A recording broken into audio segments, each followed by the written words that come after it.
नमस्कार दोस्तों, app study में आपका तहे दिल से स्वागत है। आज के सेशन में हम पढ़ने वाले हैं प्रकाश का परावर्तन, रिफ्लेक्शन ऑफ लाइट। इसमें सबसे पहले जानेंगे कि प्रकाश का परावर्तन कैसे होता है, उसके कितने भाग होते हैं। जैसे इसके अंदर इसके दो भाग दिए गए हैं, नियमित परावर्तन और विसरित परावर्तन। अब सबसे पहले पढ़ते हैं हम प्रकाश का परावर्तन, रिफ्लेक्शन ऑफ लाइट, कि कैसे एक प्रकाश की किरण में परावर्तन की घटना संभव हो पाती है।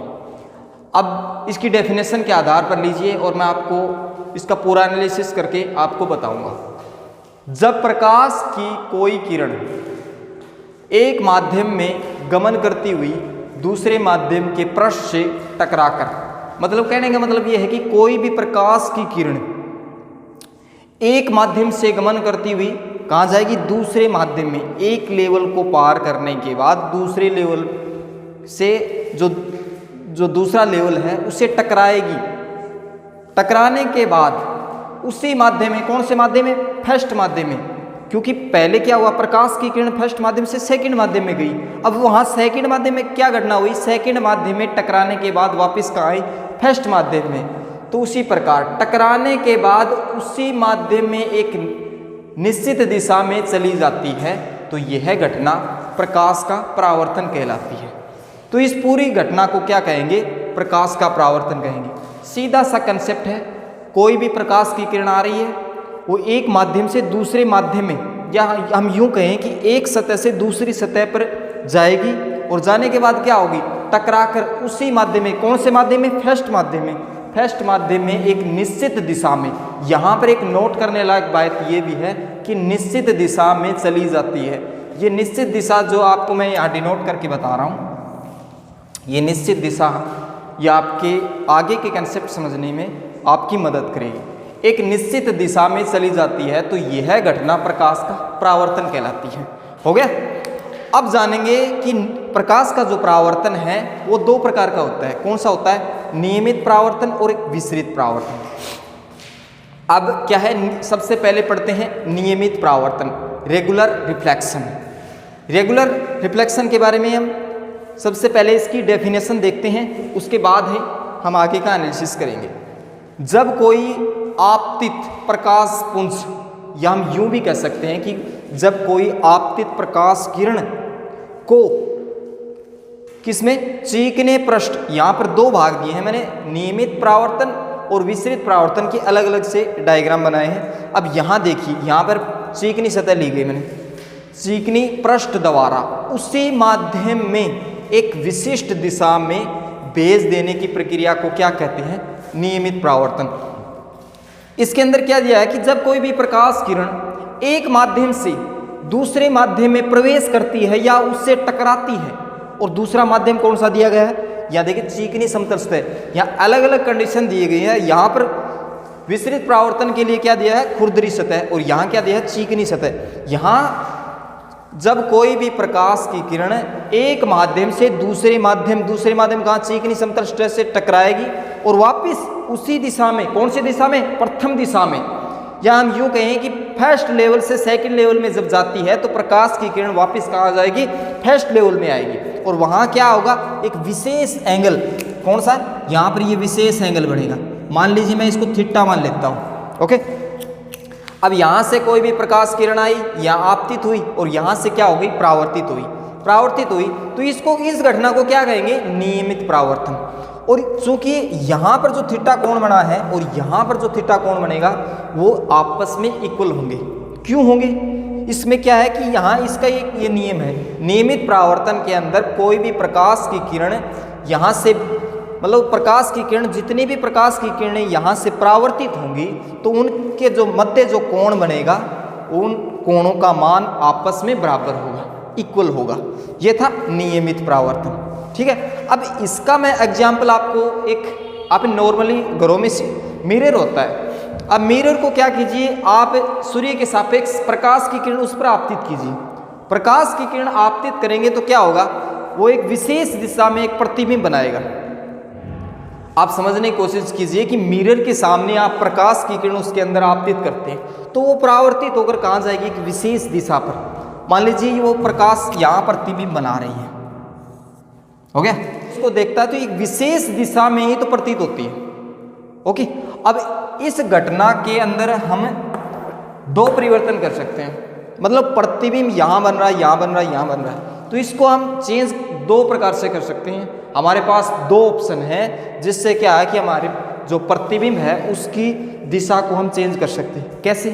पहले तो ये प्रकाश की जो किरण है इसको जो एंगल, यहाँ जो एंगल बना रहा है, मान लीजिए ये अल्फा कोण बना रहा है, अब ये अल्फा कोण को आप चेंज कीजिए, मान लीजिए अल्फा की जगह आप लोग इसे बीटा बना दें, बीटा मतलब अलग अलग कोण हो गया।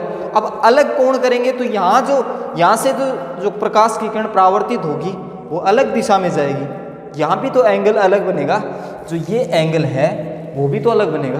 तो दोनों चीज़ें आप एक मतलब यहाँ भी आप चेंज करोगे तो वहाँ भी चेंज होगा। ओके, और दूसरा क्वेश्चन क्या है कि इसको आप चिकनी समतल सतह है, इसकी सतह को भी आप ऊपर नीचे करके चेंज कर सकते हैं, जिससे क्या होगा कि प्रतिबिंब को आप अलग जगह पर प्राप्त कर सकते हैं। हो गया, अब आते हैं विस्तृत परावर्तन के अंदर। ये आपको पूरा कंसेप्ट समझ में आया? ये जो आपको आवश्यकता पड़े तो ये आपकी परिभाषा आप नोटबुक में लिख भी सकते हैं। ओके, अब आ जाते हैं विस्तृत परावर्तन। ये सबसे इंपॉर्टेंट, मेरी नज़र से सबसे ज़्यादा इंपॉर्टेंट है विस्तृत परावर्तन। इसके अंदर क्या है, सबसे पहले आप परिभाषा देखिए, किसी खुरदरे पृष्ठ, या साथ में ये भी ले सकते हैं खुरदरे पृष्ठ, धूल, मिट्टी के कण आदि द्वारा प्रकाश को सभी दिशाओं में बिखेरने के प्रभाव को क्या कहेंगे? विस्तृत परावर्तन कहेंगे। अब इसको समझिए, मान लीजिए आप दिन के समय में आपने एक कमरे के अंदर हो और खिड़की दरवाजे सब बंद कर दिए। अब क्या लग रहा है आपको? अब आपको लग रहा है कि कमरे के अंदर समान रूप से अंधेरा है। हो गया, अब क्या करोगे कि आप खिड़की दरवाजे को, एक खिड़की या दरवाजा आप खोल दोगे तो वहां से क्या होगा कि प्रकाश की किरण, जो सूर्य की जो प्रकाश की किरण है वो कहाँ जाएगी? कमरे के अंदर आएगी। अब कमरे के अंदर क्या होगा कि कमरे के अंदर क्या है कि हमारे नॉर्मली कमरे के अंदर खुरदरी दीवारें होंगी, सूक्ष्म कण होंगे, पार्टिकल्स, छोटे छोटे पार्टिकल होंगे, धूल मिट्टी के कण होंगे। अब चूंकि जो ही प्रकाश कमरे के अंदर प्रवेश करता है तो वो प्रकाश कहाँ जाएगा, कहाँ टकराएगा? किससे? खुरदरी सतह से, धूल मिट्टी के कण से, आदि से टकराएगा, जिससे क्या होगा? उसमें प्रकीर्णन होगा। मतलब क्या है कि जो कण होंगे, वो पार्टिकल होंगे, वो प्रकाश की किरण को प्रकीर्णित कर देंगे। प्रकीर्णित करने का मतलब ये है कि उसे विस्तृत कर देंगे, बिखेर देंगे सभी संभव दिशाओं में। मतलब प्रकाश की किरण जब पार्टिकल से टकराएगी तो वो सभी संभव दिशाओं में उसे बिखेर देगी। किसको? प्रकाश की किरणों को। जिससे क्या होगा कि प्रकाश है वो समान रूप से सभी संभव दिशाओं में दिखाई देने लगा। जिससे क्या होगा कि कमरे के अंदर है वो पूरा का पूरा कमरा, वो आपको एक समान रूप से प्रकाश उसमें प्रतीत होगा, दिखाई देगा। ये इसकी डेफिनेशन है। अब चूंकि अब इसके अंदर क्या है, इसका जो ये डायग्राम मैंने बताया है, इससे आप जान पाओगे कि इसका पूरा एनालिसिस कैसे होगा। मान लीजिए यहाँ पर कोई भी सूर्य का प्रकाश, मतलब सोर्स लेते हैं, सूर्य ले लिया मैंने, हो गया। अब यहाँ से कोई भी प्रकाश की किरण कहाँ आएगी, इसमें कंडीशन दी गई है। देखिए कंडीशन, खुरदरी पृष्ठ। हमने पहले क्या लिया थी? नियमित परावर्तन के अंदर क्या लिया था? चिकनी समतल पृष्ठ। चूंकि यहाँ पर क्या लेंगे? विस्तृत परावर्तन के अंदर क्या लेंगे? खुरदरी पृष्ठ। खुरदरी पृष्ठ हम ये भी कह सकते हैं जो दीवार हैं, धूल मिट्टी के कण हैं, उससे इसके एग्जाम्पल के थ्रू आपको समझाने की कोशिश की जा रही है।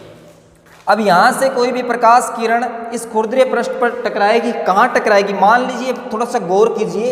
अब ये जो दीवार है, चूँकि यहाँ से ये थोड़ा सा ऊपर उठी हुई है, अब यहाँ से कोई पार्टिकल वहाँ टकराएगा तो एक विशेष दिशा में जाएगा। चूँकि यहाँ पर कोई मान लीजिए थीटा कोण बना रहा है, बन गया, यहाँ पर अलग कोण बन रहा है, यहाँ पर अलग कोण बन रहा है। चूँकि अब प्रकाश की सेकंड किरण यहाँ से यहाँ आ रही, तो अब इसमें और इसमें अलग अलग, यहाँ जो कोण बनेगा, मान लीजिए बीटा, बीटा कौन बनेगा? तो ये अल्फा और बीटा आपस में इक्वल नहीं होंगे। क्यों नहीं होंगे? रीजन देखिए, अब यहां से प्रकाश की किरण यहां आ रही है, तो यहां आने के बाद यहां और यहां की जो सतह है वो इक्वल नहीं है। अब जब चूंकि सतह ही इक्वल नहीं है तो इनके मध्य जो कोण बनेगा वो भी असमान होगा। तो इस प्रकार से हम कह सकते हैं कि यहाँ जो अल्फा बीटा है वो समान नहीं होंगे। Alpha is does not equal to beta.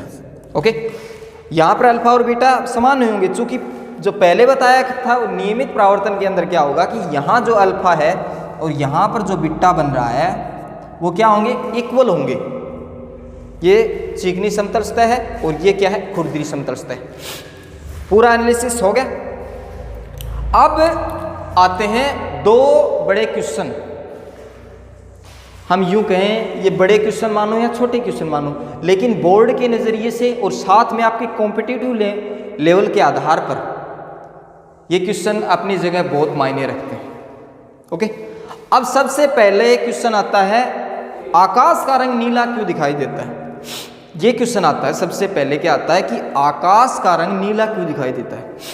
यहां हमने पृथ्वी ले ली, पृथ्वी ले ली, यहां क्या हो गया? सूर्य हो गया, ये सूर्य हो गया, पृथ्वी होगी, और यहां क्या होगा? पर्यावरण या इन्वायरमेंट कह सकते हैं, इन्वायरमेंट। यहां से सूर्य का प्रकाश कहां जाएगा? पृथ्वी पर।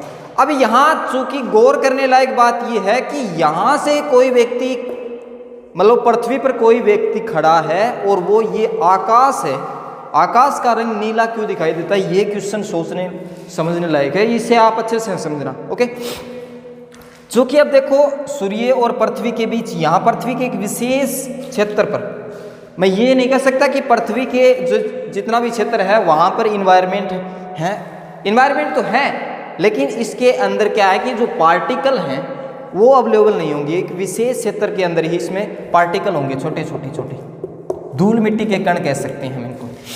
अब यहाँ से कोई भी सूर्य की प्रकाश की किरण यहाँ क्या होगी? यहाँ आएगी। वही कंडीशन, यहाँ से सूर्य की प्रकाश की किरणें, अब चूंकि एक बात और नोट कीजिए कि सूर्य की प्रकाश की किरण 7 रंगों में विभक्त होगी। मैंने पिछली वीडियो में आपको बताया था कि 7 रंगों में विभक्त होगी। इसमें क्या है कि नीला कलर इसमें बीच में होता है 7 कलर के अंदर, तो उसमें नीले कलर जो ही इन्वायरमेंट के अंदर 7 तो कलर आएंगे, और ये धूल मिट्टी के कण से यहाँ क्या होगा? ये धूल मिट्टी के कण इसको नीले कलर को क्या कर देंगे? प्रकीर्णित कर देंगे। कौन कर देगी? ये पार्टिकल है ना, ये छोटे, ये पार्टिकल नीले कलर को प्रकीर्णित कर देंगे, और प्रकीर्णित करने के बाद क्या होगा कि यहाँ पर जो व्यक्ति खड़ा है, ये प्रकाश उनकी आंखों में पहुँचेगा। आंखों में पहुँचेगा तो क्या होगा कि हमें यहाँ पर खड़े मान लीजिए, तो ये हमें जो आकाश है वो नीले कलर का दिखाई देगा। इसके पीछे यही रीजन है कि ये जो पार्टिकल हैं वो नीले कलर को प्रकीर्णित कर देते हैं। ओके, समझ में आया? अब देखिए क्वेश्चन, एक और क्वेश्चन आता है कि हमें अंतरिक्ष यात्री को आकाश काला क्यों दिखाई देता है। यह भी अपने आप में एक महत्वपूर्ण क्वेश्चन है। बोर्ड के नज़रिए से और आपके कॉम्पिटिटिव लेवल के आधार पर भी एक क्वेश्चन पूछा जा सकता है, कभी भी पूछा जा सकता है। अब यहां मान लीजिए अंतरिक्ष यात्री हो गया। अब चूंकि यहां से कोई व्यक्ति अंतरिक्ष यात्री को ये जो आकाश है वो काला दिखाई देगा, इसके पीछे क्या रीजन है? अब चूंकि यहां से प्रकाश है, ये प्रकाश तो सभी दिशाओं में जाएगा, प्रकाश की किरणें हैं वो सभी संभव दिशाओं में समान वेग से गति करती हैं। चूंकि ओके, अब ये प्रकाश की किरण यहां से यहां जाएंगी, यहां से यहां भी जाएंगी, यहां भी जाएंगी, यहां भी जाएंगी, सभी संभव दिशाओं में जाएंगी। अब यहाँ से प्रकाश की किरण यहाँ जाएगी तो वैसे की वैसी घटना, यहाँ से कोई भी व्यक्ति खड़ा है तो वो उसे ये जो आकाश है वो नीला कलर दिखाई देगा, चूंकि मैंने आपको अभी बताया है। अब यहाँ से व्यक्ति, अंतरिक्ष के अंदर कोई व्यक्ति खड़ा है, मतलब खड़ा है, वो इसको क्या कलर दिखाई देगा? नीला कलर न दिखाई देकर उसे ब्लैक कलर दिखाई देगा, मतलब काला कलर दिखाई देगा। उसका रीजन ये होगा कि यहाँ से जो पार्टिकल है, यहाँ पार्टिकल है, कहाँ? इन्वायरमेंट के अंदर पार्टिकल है, चूंकि यहाँ पर पार्टिकल नहीं है, बिल्कुल भी कोई भी पार्टिकल नहीं है, एक भी पार्टिकल नहीं है। अब यहाँ से क्या होगा? सूर्य का प्रकाश यहाँ जाएगा, अब सूर्य का प्रकाश की किरणें जब प्रकीर्णित नहीं होंगी, प्रकीर्णित नहीं मतलब क्या है, प्रकीर्णित कब होगा, जब यहाँ से सूर्य की जो पार्टिकल मिलेंगे उनसे प्रकीर्णित होगा। सूर्य का प्रकाश प्रकीर्णित किससे होगा, पार्टिकल से, क्योंकि यहाँ पर पार्टिकल है ही नहीं, मतलब यहाँ उसके अंदर इन्वायरमेंट के अंदर पार्टिकल है ही नहीं, तो क्या होगा, प्रकीर्णित ये होगा ही नहीं। इससे क्या होगा कि सभी यहाँ से कोई अंतरिक्ष यात्री को जो आकाश का रंग है वो काला दिखाई देगा। That's fine. मिलते हैं नेक्स्ट वीडियो के साथ, तब तक के लिए धन्यवाद।